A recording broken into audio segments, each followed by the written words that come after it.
This year I read so far 43 fantasy books, and today I wanted to share with you the disappointments, the best, the worst, the surprises, anticipated new releases. So we're doing the mid-year freakout book tag. Starting with the first question, which is, what's the best book that you've read in 2023 so far? And although I have a couple of 5-star reads here, I wanted to start with The Empire of the Wolf, with the first book, The Justice of Kings. It's a story that is highly political, and the plot has a very interesting thread of religious power, death magic. I was so obsessed about this. It took me a little bit to get into it, but I reckon it is super good. It has this gloomy Witcher setting, and I really enjoyed it. Second question, what's the best sequel you've read?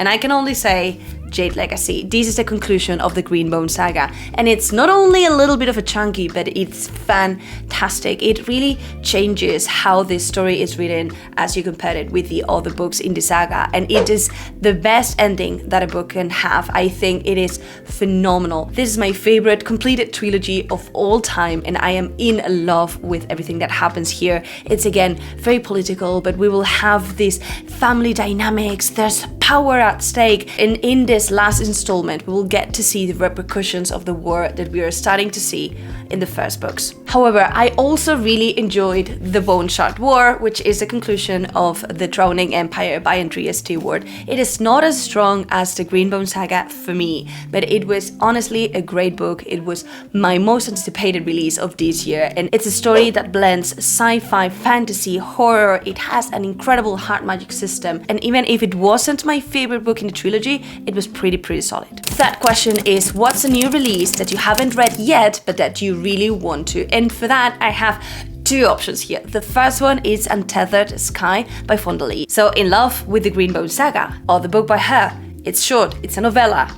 I want it. I've been pushing it a little bit though, because the reviews are a little bit meh. So I want to find the proper headspace, and I fear that if I pick these up now, I will get into a reading slump. And the second one is A Day of Fallen Night, which is the prequel of The Priory of the Orange Tree. This world really fascinated me, and even though I didn't ended up really loving the story or connecting with the characters, it seems that the author has kind of changed that, and that in this book we see this beautiful world, but also a little bit more of the characters and how we can connect with them. So I'm really hoping for it to be really a 5-star read for me. And following that question, we have, what's your most anticipated release for the second part of the year? And I cannot wait to get into Bookshops and Bone Dust, which is the prequel to Legends and Lattice. It's gonna be following the story of Biv, which is the main character here, and it's gonna be her backstory. Everything sounds really chilled, cozy, but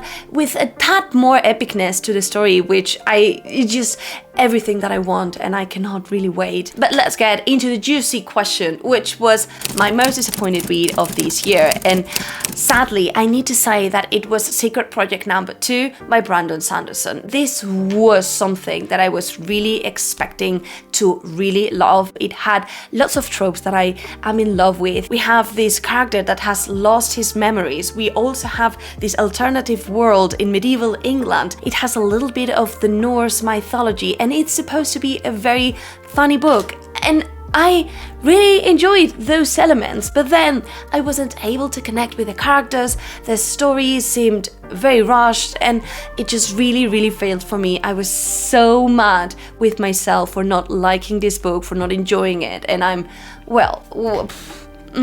really believe though that if you go with your expectations properly set, not really expecting this to be Sanderson, you will enjoy it. But on the other hand, and getting into the next question, we have, what was your biggest surprise this year? And there we have Secret Project number 1, so Tress of the Emerald Sea, also by Brandon Sanderson. Hoyt is the main narrator in this story, and he is picking a very fairy tale-esque vibe to it, and we will see pirates, we will get a twist of The Princess Bride, and everything was surrounded by this great magic, this funny and very naive characters. Really cozy. It was very easy to get into this book, and overall I really enjoyed myself reading it. Question number 7, we have, who's your new favorite author? So in here I picked an author that I haven't read anything before, and that is Rebecca Ross. I am obsessed about her. I've pretty much read everything from her except one duology, and I will get there. She is amazing. I'm still in love with this duology, The Elements of Cadence, so the first book, River Enchanted. And what I really love about her is that she is a very creative. All of her stories feel very, very unique. It also has this whimsical, beautiful touch to the stories. I compared her before with Madeline Miller, and I think there's something there. Like, it really reminds me to her stories in the way that you feel for the characters and that you are in love with everything that you read. There are different duologies already concluded, standalones, a little bit of blend of adult fantasy and young adult, so there's a lot for you to pick, but just give her a try, you won't regret it. Next question is, who is your newest fictional crush? And even if it is super weird, I really enjoyed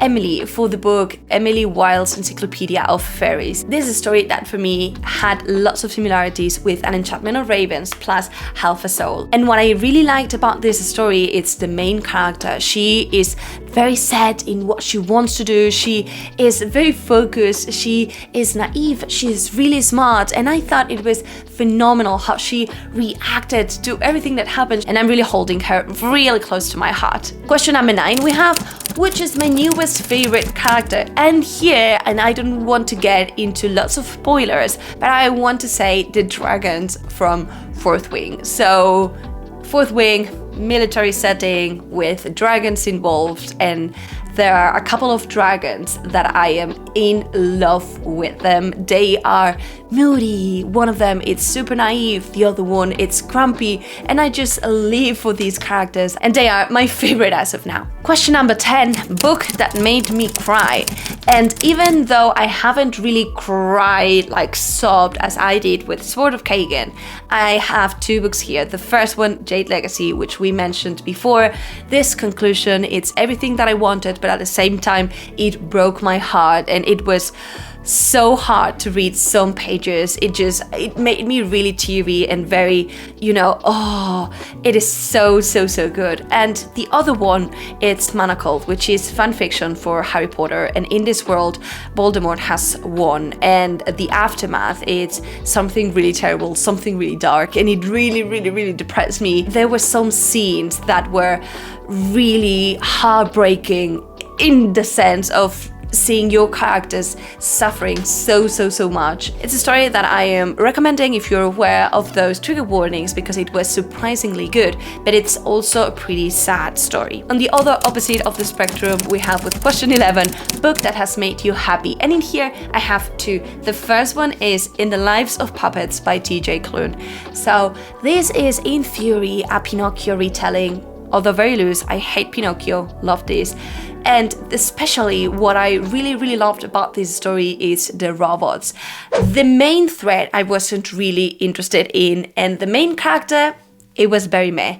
But the side characters, these robots, were honestly so funny. They were so cute, so unique. It really gave me WALL-E vibes. So if you're in for some very hilarious dynamics, please pick this up. It was cute, and it was a book that overall make you feel, fuzzy inside. And the other book, it's Sword Hat by T. Kingfisher. This story, it was hilarious. One of the best books that I read this year also. It's a standalone, reads pretty quick, and it has this beautiful blend of hilarious characters, very challenging situations, and a thread that will hook you from the beginning. Her stories are usually a little bit dark, but in this case, I won't say that it was so. Moving to question number 12, what's the most beautiful book that you've gotten this year? And there's only one answer, which is Song of Silver, Flame Like Night. Just watch this book cover. This is absolutely amazing. How the colors blend, the dragon that you see over there, that is also in here. It is beautiful. The proper book wasn't as good to me as the book cover, but no regrets, because just amazing. And the next 2 questions I saw in Elliot Brooks' tag, and I will use them as well. And the next one is, which was your favorite adaptation that you've seen this year? And that is Shadow and Bone Season 2. I really enjoyed how this story merged and took part of Shadow and Bone plus Six of Crows, and I think that it's done in a way that it's really unique and I really enjoyed it. The next question is, what was the favorite video that you've released so far this year? And for that, I really enjoyed having all of these amazing different booktubers to come and help us out finding the best fantasy book to beat a reading slump. I thought it was great and I felt so humbled, so amazing. It made me fall in love again with the community, with booktube. It was a fantastic ride, a fantastic journey. Hopefully it also helped you guys out, and it was a dream to me to just manage and edit all of that. And the last question is, what is a book or a series that you really need to get into this year? So something that is in your TBR and you really want to get to that. And here, I really want to read The Dandelion Dynasty by Ken Liu, starting with The Grace of Kings. I'm also currently reading the first book in the Lightship trilogy by Robin Hobb, which is also something that I really wanted to do. Both series have been pitched so well, are finished, and I cannot really wait to discover new favorites. And especially, I am super curious with the Dandelion saga, because it seems that the second book is like the best book that a lot of different booktubers read last year, and I want to see where everything is coming from. And let me know down below which was your best, your worst, most disappointing surprises, whatever you want to share with me and other viewers. I cannot wait to see your answers.